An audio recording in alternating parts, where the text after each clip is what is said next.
Hello everybody. So, my name is Ginger, that's Ginger, whatever version you would like, and today we're playing some Nier Replicant. So, we finished... Whenever I interacted with Kaine, I was reminded about Enjoying? something from my past. Maybe my mind has been confusing her with my sister this whole time. Anyway...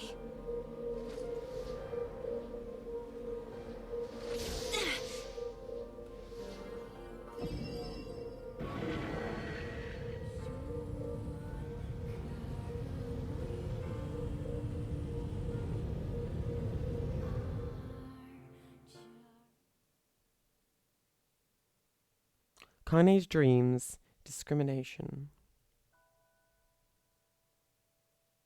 The sound of rain filled the... I might need to get some water halfway through this, I do apologise. The sound of rain filled the village. The steep cliffs that surrounded the area magnified sound, causing even the slightest drizzle to rattle like a thunderstorm. Thin wisps of smoke steamed from the huts as the villagers huddled in their homes and waited out the rain. A single child, however, had braved the downpour and was now wandering slowly towards the wooden, hawk-shaped weather vane in the centre of town. The wanderer reached the vane, which had existed for as long as anyone could remember, and stared. The child's face was simultaneously delicate and fierce, like a teacup that had survived a shipwreck. Those traits combined with the pale white skin to give her face an almost sexless quality. If the beak turns east, I go home. If it stays west, then I... The child blinked. Rain slowly dripped down from the young one's short hair and began its long descent to the ground. Come on, come on! The child felt a slight breeze and watched as the veins slowly creaked to life. Spinning this way and that for a moment, it finally settled at the beak, pointing firmly towards the east. East? Really? Before the vein could move again, a jagged rock came spinning and tumbling through the air, striking home against the child's head. The force of the blow dropped the child to the ground as a hail of stones began to fall all around. Oh no, they found me. A heartbreaking smile crept across the child's face as the stones continued their assault. Through the rain, the sound of multiple footsteps grew louder before a voice rang out. I can't go high today, so you, Kaine. The voice belonged to Demo, worst of all the bullies in the area. As Kaine struggled to stand, a final stone came skittering through the mud and bounced against her foot. Blood oozed from the cut above her eye and blurred her vision, but she could make out the shapes of Demo and his usual gang of idiots. The boy seemed taken aback for a moment by Kaine's seeming indifference to the blood dripping from her face, but quickly regained his bravado. What's up, freak? You like the rain? You like getting all wet? Or did you finally decide to run away from home? She knew it was futile. Kaine turned to leave. Though she knew it was futile, Kaine turned to leave. Before she could get more than a few steps, the other children scrambled to surround her, cruelty burning in their eyes. Kaine knew they were not the... Try that again. Kaine knew these weren't not the only eyes on her. The tormentor's parents watched from the safety of their homes. She was attuned to this sensation. It was one she had experienced many times before. While some villagers simply turned a blind eye to the actions of the children, many encouraged it openly. In a society ruled by superstition and fear, Kaine had something to be hated, and if possible, Kaine was something to be hated and if possible, destroyed. I didn't say you could leave, freak. Demo's words chewed at her like a worm through an apple. He can't hurt me, she lied to herself. Be strong, be brave. He can't hurt me. He can't hurt me. He can't hurt... Oh, look. The little freak is gonna cry. What's wrong? Are you sad that everyone hates you and wants you dead? Kaine prayed for the rain to flood down and carry her away from a world that seemed to have no place for her. But if there were gods, they chose to ignore her. As Demo crept ever closer, the clouds began to thin and the rain slowed. Even the weather hates me. I'm useless. A failure. I wish Demo's rock had taken my head off. Kaine couldn't meet Demo's leering gaze. She lowered her eyes and stared at the muddy ground below. The bully moved forward until he was inches away. She could smell the scent of old meat on his breath. The boy grabbed Kaine's face with thick fingers and yanked her upwards. She tried to run away, but he forced her gaze back and jammed his thumb against her eyelid to pry it open. Show me. No. Did you just say no? Demo grinned evilly. You don't say no to me. No one says no to me. Not even taking his attention away from Kaine, he called to his cohorts, "Come on, guys! Let's give the freak what she deserves." As Demo finished, kicks and blows began to rain down upon Kaine. Demo paused, still grinning, as Kaine curled onto a ball and tried to make the pain stop. "I don't get you, freak. What you acting like a girl for, huh? Everyone knows what you really are." Kaine ignored the question, choosing instead to stare at the weather vane. It continued to point east, as if supremely confident about the future it had chosen for her. Go home? Yeah, that's a funny joke. Someone with dead parents and no home to go to. "Freak!" chanted the children. "Freak! Freak! Freak!" Kaine closed her eyes and listened to the rain, waiting for the pain to start again. And as the clutching hands of the village children closed around her, she bent her mind to the sounds of the rain, letting it become her world entire. The rain fell, but the pain never came. Only when the laughter of her tormentors turned to terrifying cries did she dare open a single blood-caked eye. Kaine was shocked to see Demo sprawled on the ground, holding his head and screaming in pain. She could see blood welling from the spaces between his fat, twisted fingers. Oh my god, he's crying. He's actually crying. Deprived of their leader, the other children glanced back and forth between themselves, as if waiting for someone to step forward and take charge. When no saviour emerged, they began an uneasy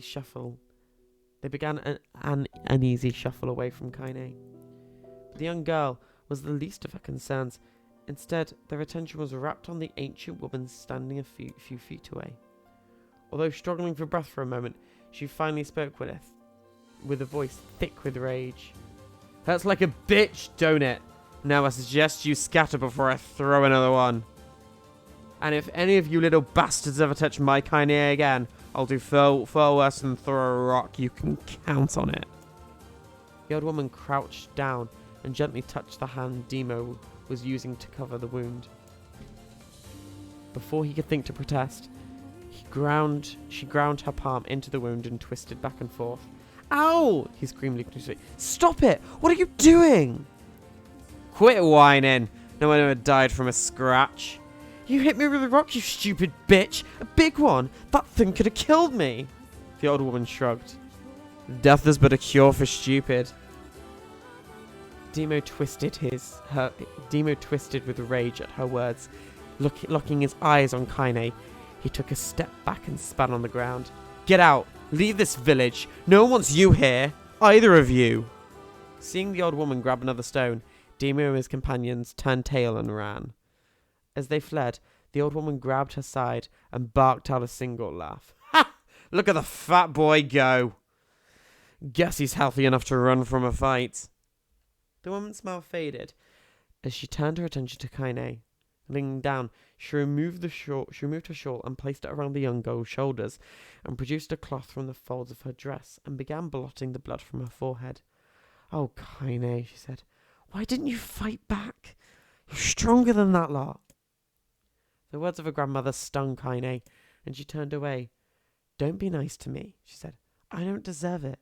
Nothing matters anymore." Her tears, held in check for so long, finally began to fall on the muddy ground below. Everyone hates me. They think I cause bad things to happen. They think I'm a freak. I wish I was dead." As Kaine's tears turned to sobs, she felt her grandmother's hand on her shoulders. Despite her advanced age... Sorry.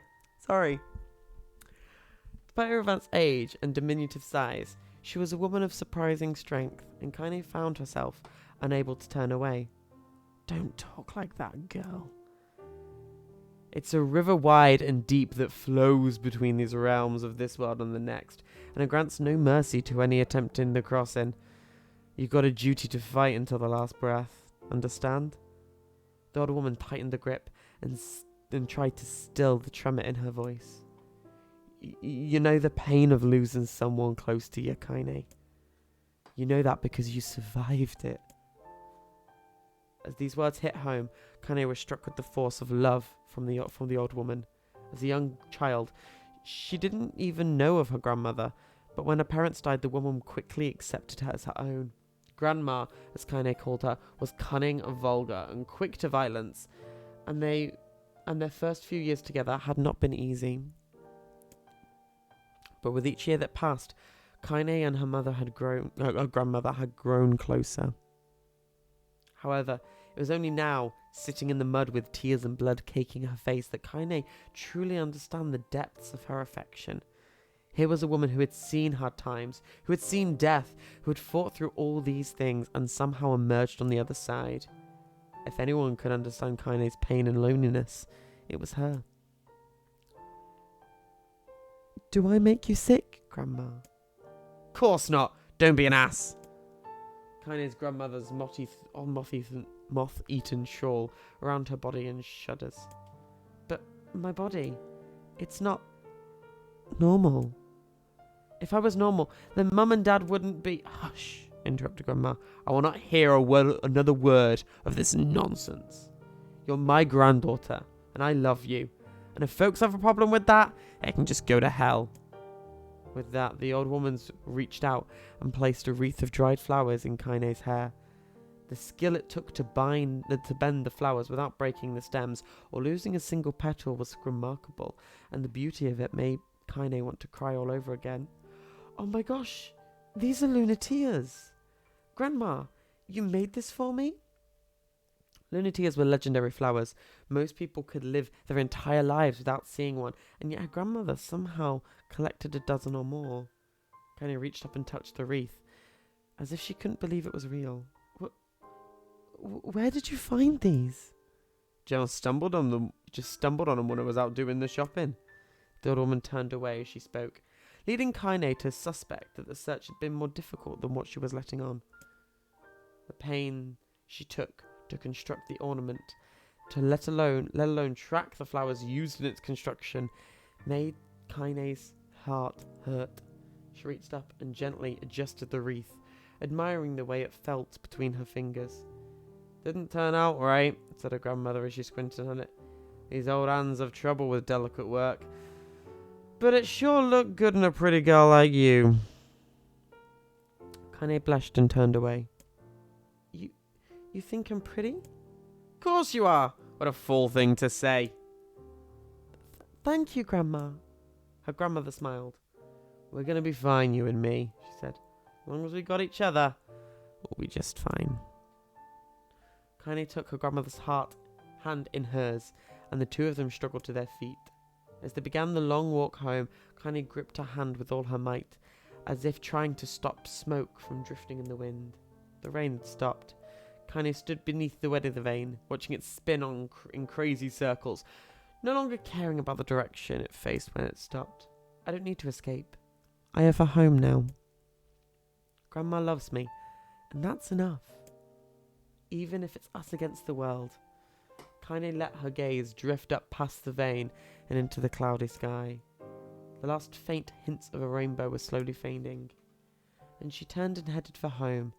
The light scattered into a million particles and vanished, and seemingly taken on by the breeze. Right. Loving the text adventure, but my voice is dry, so I'm gonna go and eat, hydrate, and then I'll be right back. Sorry.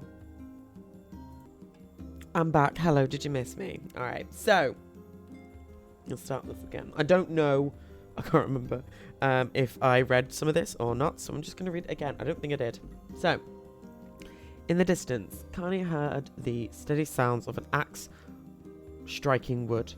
The noise had a purposeful quality to it, as if she was hearing a master woodsman go about his work. The firewood being produced, however, was far from a work of art as it could be. Pieces of every shape, size, were being flung into a barren yard with wild abandon. Anyone trying to stack so much wood could probably die from this frustration before the job was through. Stupid piece of shit axe!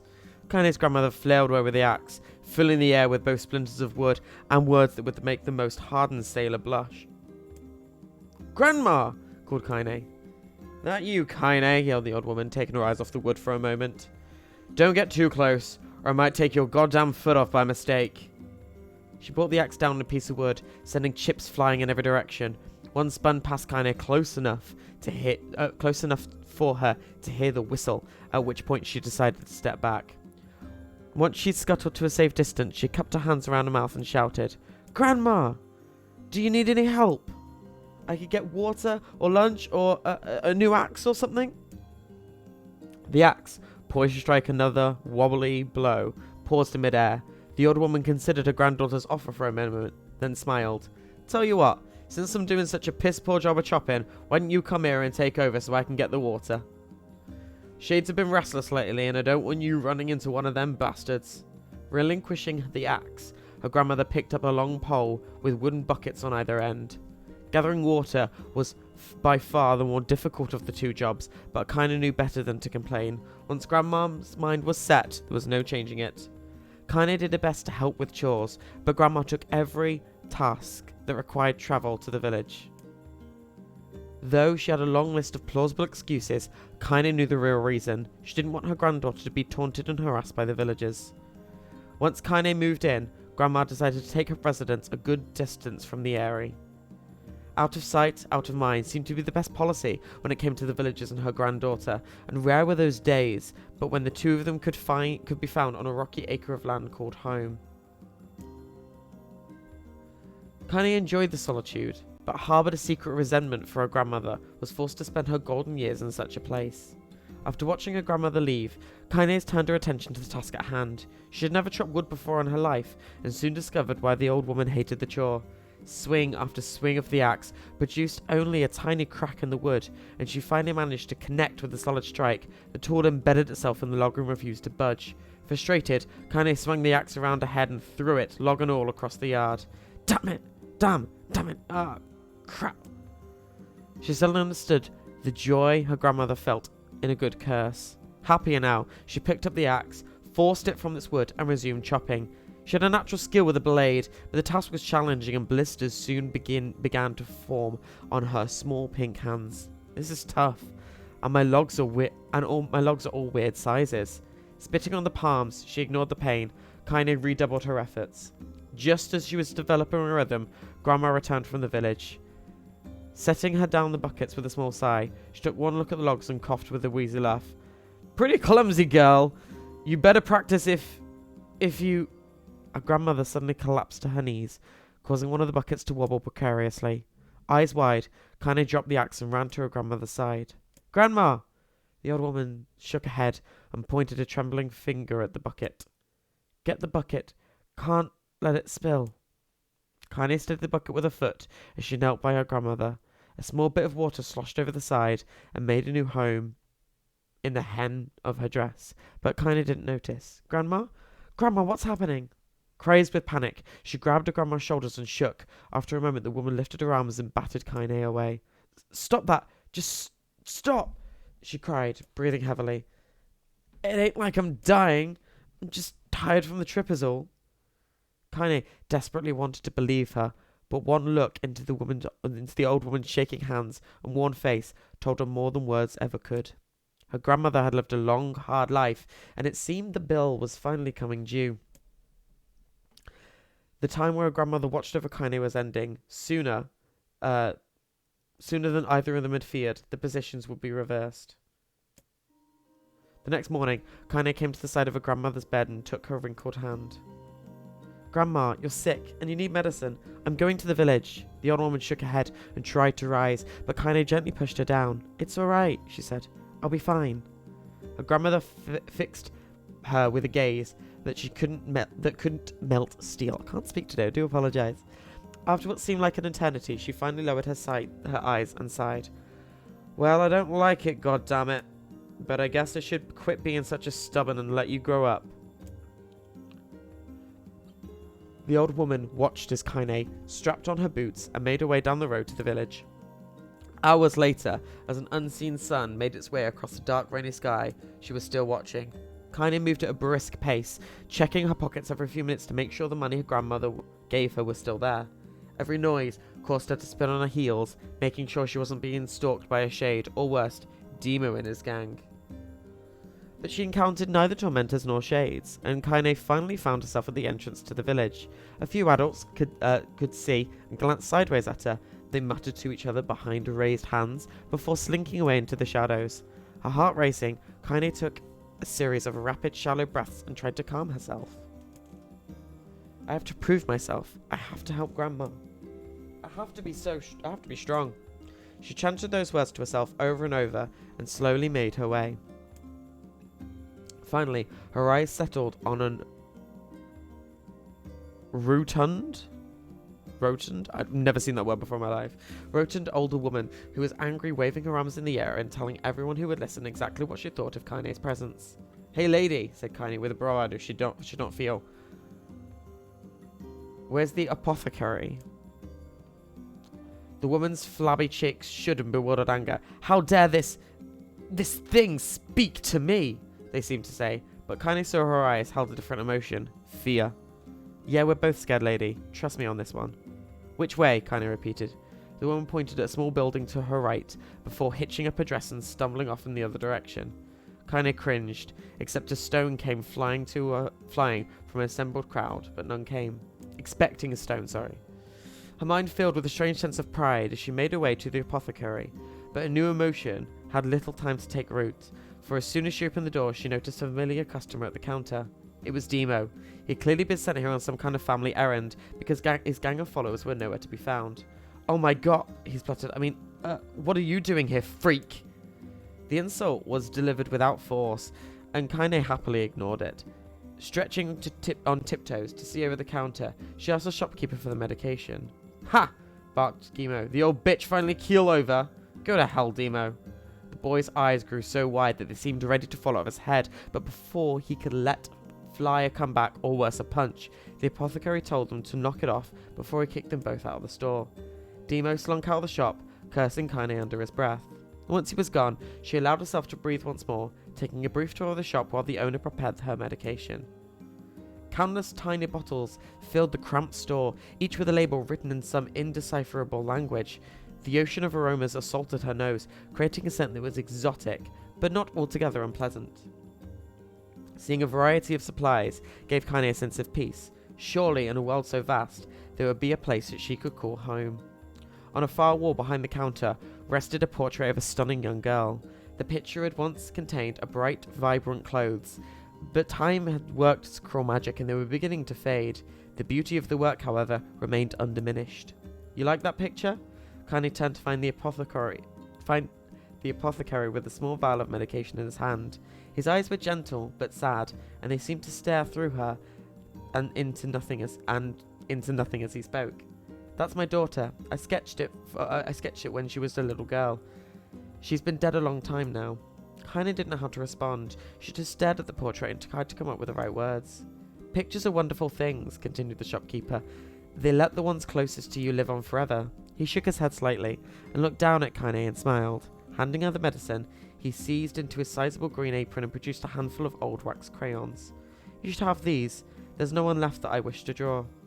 Kaine took an instinctive step back, causing the shopkeeper's face to darken. All these words make me trip over them. I do apologise. Yes, I have heard the rumours about you, he said. It's a small village, and word travels quickly. Between you and me, I'm not sure which of them to believe, but I also don't think they matter much. I know your grandmother, Carly, and I think the way she was driven out of the town was just deplorable. Grandma's name is Carly? Kaine thought suddenly. She was mulling over this new fact in her mind as she reached out and gently took the crayons from the apothecary's hands. Your grandmother is an old friend of mine, he said, as Kaine scooted away yet again, and I owe her much. I wager she would like it if you drew a picture of her. Yes, I think she would like that very much. Kaini murmured a quiet agreement, but inside her heart was bursting. Never before had a villager treated her with anything but complete contempt. Need a drink, sorry.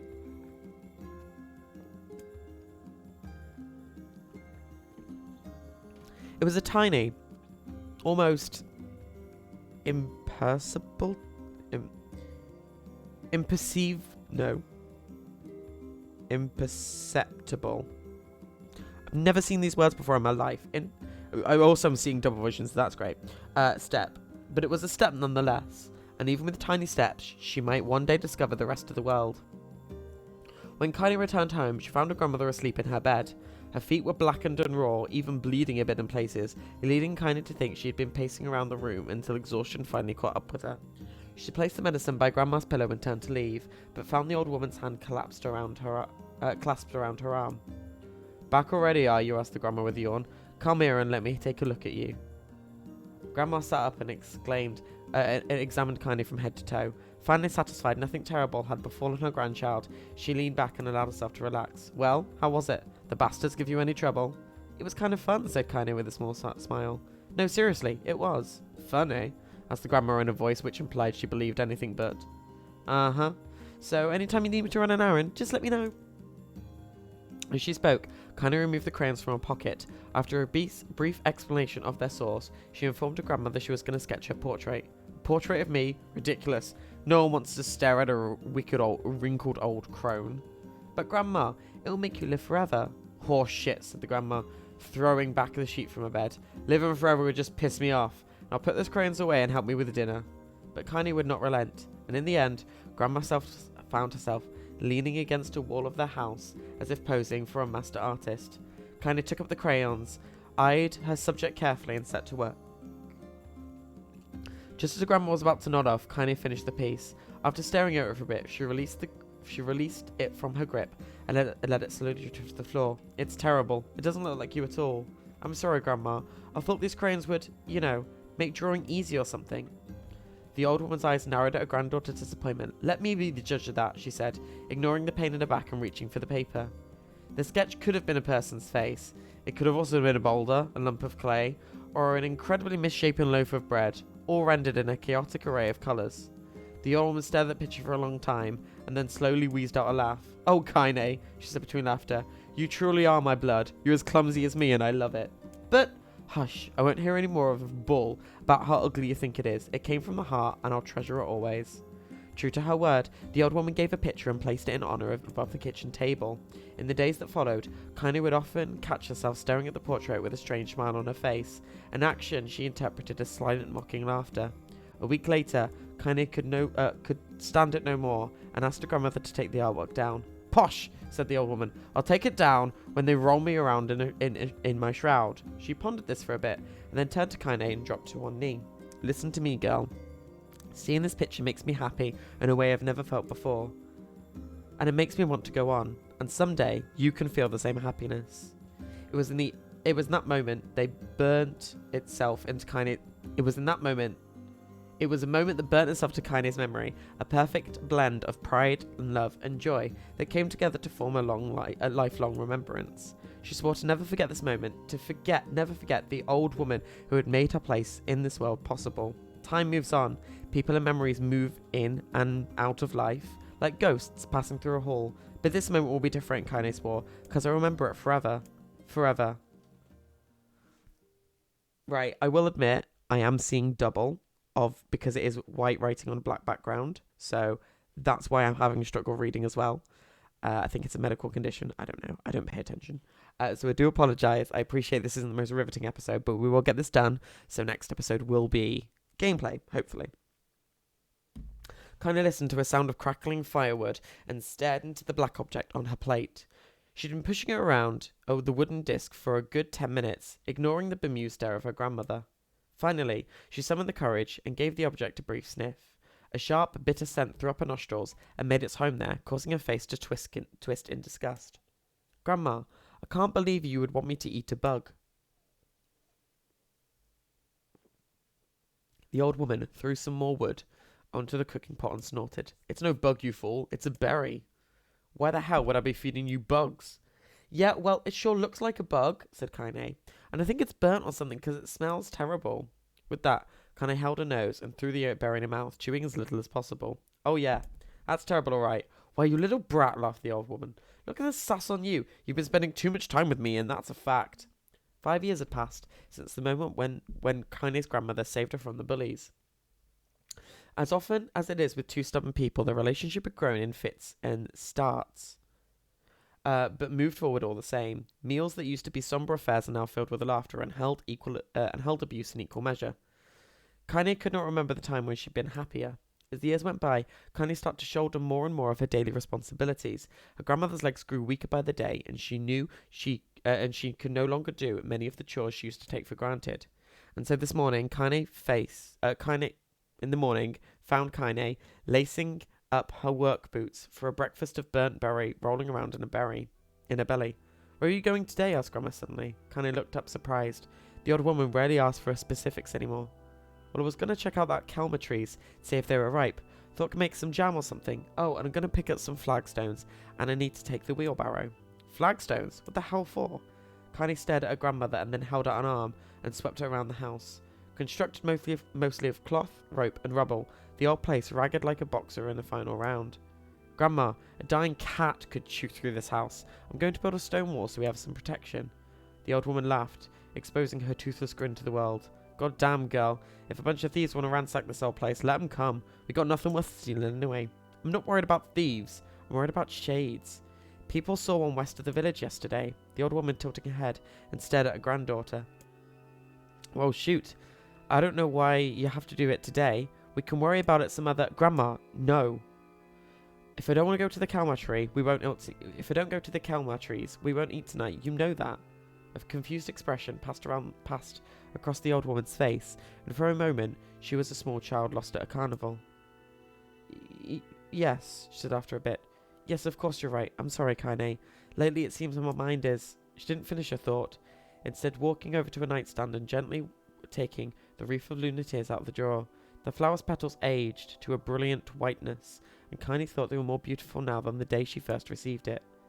You're going to be a true woman soon, Grandma said as she placed the flowers in the girl's hair. So, that means less chatter about shades and building defensive walls, and more talk about how beautiful you've become.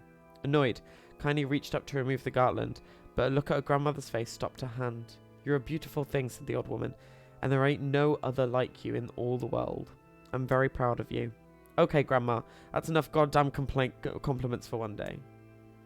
Shut some mouth on you. Where did it come from? Gee, I wonder. I'll teach you to sass me, girl, yelled Grandma. Suddenly, she lurched forward and grabbed Kaine by the ears, pulling her around the room with a crazed grin on her face.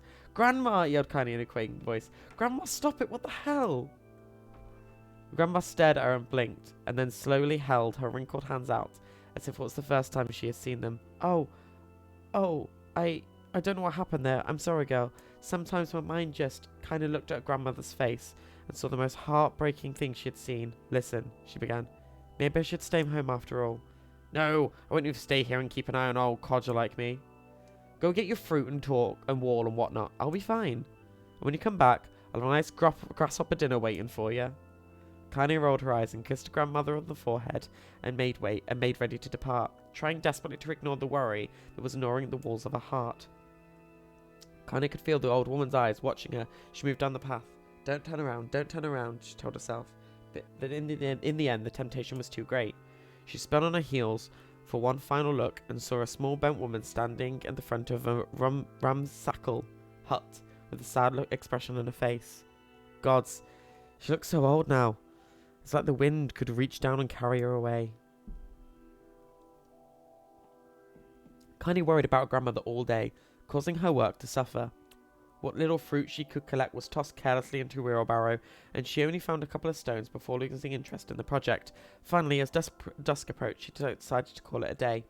Cursing herself for a lack of focus, Kaine pushed the nearly empty wheelbarrow back down the path. As she crested the final hill, she suddenly froze in place. The wheelbarrow fell from her fingers and collapsed on its side, sending a few pieces of wrinkled brown fruit rolling down the hill. Her eyes were transfixed by a thick black cloud that hovered just ahead, tracing its path with a finger. Kaine felt her stomach knot in on itself. Oh, no. Oh, gods, no. Her grandmother's house was ablaze, the flames licking up as it was just trying to touch the sky itself. Grandma? Grandma! Connie ran then, faster than she ever moved in her life. Once she tripped on a stone and went sprawling onto the rocky ground, but she leapt on her feet and continued running, unmindful of the blood that spilled from her wounded hands and knees. As she got closer, Connie's mind began to race in time with her footfalls. It's too dark. It's too dark. Not just fire. Can't be fire. Too much smoke. Gotta save her. Gotta save her. She burst into the front yard and came to a sudden halt. Her worst suspicion was confirmed. The smoke from the fire was mingling with the thick, inky blackness of enormous shade. The massive creature supported itself on 3 twisted feet and achieved balance through a means of large armored tail. Scaled horns and claws sprouted from its body in a random chaotic pattern and giving the appearance of a lizard, designed by some insane god. Seeing Kaine, it let out a roar and flicked its tail, sending small whirlwinds spinning around the yard. For a moment, the creature retreated into a shimmery inky blackness, as if her mind was unable to comprehend such a thing could actually exist. But then the smell hit her, the blend of rotted meat and excrement. The horror became real once more.